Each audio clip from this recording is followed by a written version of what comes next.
Yan. Yan, okay. So hello po sa inyo lahat. November 19, 2023. At nandito ako ngayon sa ating cucumber. Yung po ating experiment na sinimulan natin mula nung ginawa natin yung ating bamboo greenhouse hanggang sa ngayon po. Ika 1 month na po tayo nag-harvest. Napakabilis po ng panahon. Ano po? So, ngayon ay magkakaroon po tayo ng ika 16th harvest. And yan, gumamit na ako ng tripod para naman pag nagsasalita ako, nakikita ko kayo naka-face. Nagkakapag-usap tayo face to face. So mag-harvest ako ng mga pipino ngayon. And titingnan natin kung makakatagal pa ng another 1 week or 2 weeks itong ating mga pipino. Okay, ito po ang total po nito ay nasa siguro mga 139 na puno. At ini-expect ko na 1 week pa ang itatagal niya. And then after po ng 1 week, papalitan na po natin yung ating crop. Okay, kasi marami na pong mga natutuyong dahon. Hindi ko nga po naaalis dahil busy po ako sa ating bell pepper. Pero ganun pa man, napapalaki pa naman natin yung ating mga pipino. So ito, may mga for harvest tayo. Yan. Okay. So yan, may mga for harvest tayo. Okay pa rin naman yung quality niya mga kaibigan. Mag-harvest ako ngayon, samahan niyo ako. And bilangin natin, timbangin natin kung makakailan tayo sa ika 16 harvest. Okay? So, sa mga newly tune in po, background po ng ating project, ito po ay unang attempt ko to grow cucumber sa greenhouse. And ang goal natin for this experiment is to make sure na mapadami natin yung ating production, no? So, ano ulit yung ating ultimate goal? Highest production possible as the cheapest cost per kg, no? Per plant. So sa benchmark po natin sa open field ng ating pipino ay nakakawalong harvest lang po tayo. So far ngayon ika 60th harvest, and meron pa po tayong ma-harvest sa loob para siguro ng mga 1 week. So sama-sama po nating obserbahan, sama-sama po nating i-analyze yung data later on para magamit natin sa ating mga future cucumber project. Okay po. So again, ito po ay 139 na puno. Yung pong data, kinokollect ko, dinodocument ko, din ibabahagi ko na lamang po sa inyo at the end of this video series. Okay? So tara, samahan nyo ako sa pag-harvest, and pamaya-maya ipapakita ko kung ilan yung ating aanihin.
Yan mga kaibigan. At 16th harvest, medyo umaatras na po yung ating ani. Pero marami pa po tayong ani sa susunod. Siguro mga 5 kilo or 7 kilo po yung ani na susunod. So ito po yung mga size na ating harvest ngayon. Mamaya titimbangin ko kung ilan. So ang ginagawa ko po kasi diyan, every harvest tinibilang ko sa ako tinitimbang para malaman ko kung ilan yung nagiging weight per harvest. Okay? Hello. So ayan, tapos na tayo mag-harvest sa ika-16 na harvest ng ating pipino.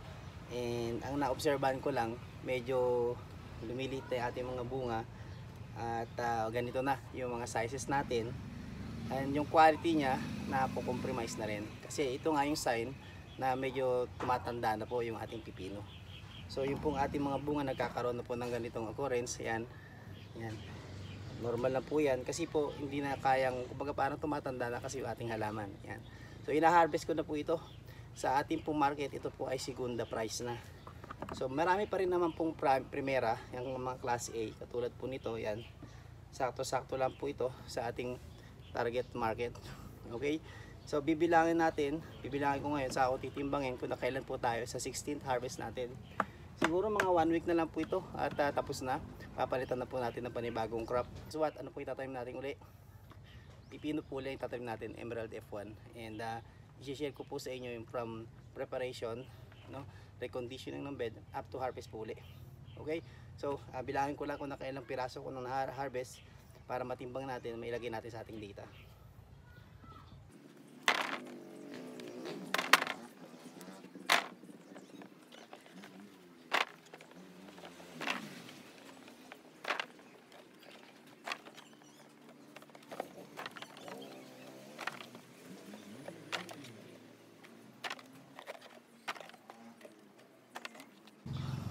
Okay guys, ayan, natimbang ko na. Naka 9.7 kilos naman po tayo ngayong araw at 66 piraso. So more or less nasa 140 grams per fruit na po yung ating harvest. Pababa na po siya ng pababa. Nung kanyang peak at yung kanyang kagandahan ng ani, umaabot po ng 230 yung grams ang average. So bakit bumababa? So ang tendency po kasi pag medyo nasa bandang taas na po yung mga puno, marami na po siyang bunga na sinusuportahan. So usually po yung mga bunga niya nagiging parang ganito po. Yan.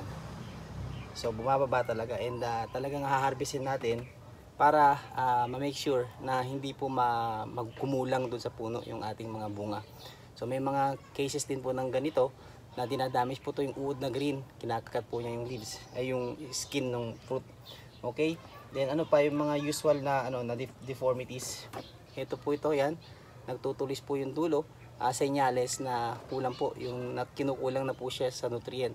So hindi na po niya masuportahan yung pangangailangan ng ating bunga kasi nasa gawang taas. So siyempre siguro sa gravity. So kapag bandang dulo na po yung bunga, mahirap na pong i-distribute yung nutrients. So in this case, para maiwasan po yung ganito, kailangan po talaga natin ng regular pruning. Sa case po kasi natin, hindi na po ako nag-pruning, hinayaan ko na po siya. Try po natin siguro sa susunod na crop, sa susunod na season natin na medyo dagdagan natin yung ating pruning schedule. Okay, nakatatlong pruning lang po ako rito, din puro leaves lang po yung tinatanggal ko, and then yung mga talbos. Alright, so ayan guys, ipa-plus ko rito dyan sa screen na yan yung summary so far ng ating harvest, ika-16th harvest, and kung ilan yung ating income so far. So ngayong araw, ang presyo po ay 35 pesos per kg yung ating pipino, and dahil local market lang naman po to, hindi siya masyadong maselan pagdating sa quality. So yung ganito po ay pumapasok po sa kanyang class A. Okay? So konti lang para hindi po tayo ma-stress. Okay? So yun guys, yun so far yung ating pong updates sa ngayon. And tingnan po natin, samahan niyo pa po ako para tingnan at subaybayan yung pong kakalabasan yung ating pong finale ng ating season 1 ng ating cucumber. So sa ngayon at this stage, patubig lang po ako, tuloy lang po ako sa pagpapatubig para lang mapataas, mapalaki pa yung mga dulong bunga. And inihahanda ko na, umorder na po ako ng seeds, no, para sa ating susunod na season. Pipino po ulit itatanim natin dito. Ang variety po na itatanim natin ay same, Emerald F1, Emerald Warrior F1 na seedway, para ma-compare natin side by side kung mag-i-improve ba yung ating performance pagdating po sa ani. Okay? So maraming salamat po sa pagsubaybay. Kung hindi ka pa po nakapag-subscribe, click the subscribe button. Andiyan lang naman po sa ating sa baba or somewhere. And pag pinapanood niyo po ito sa Facebook, follow nyo lamang po yung ating Facebook para masubaybayan po nyo ang ating journey dito sa ating Lazak Garden. Maraming salamat. Next video, magkita-kita po tayo sa update sa ating bell pepper. Ang ating pong bell pepper ay ayun, sa side po na yon. And yes, nagpalitan po tayo ng video format, para tawag doon, para ang kausap niyo po ay mukha, hindi po mga halaman. Okay, so hopefully hindi po kayo ma-distract, hopefully ay ma-same pa rin po yung ating maging engagement. Maraming salamat po mga kaibigan. Magkita-kita po ulit tayo sa susunod na video. Maraming salamat. Thank you. Mag-ingat po kayo. Bye bye.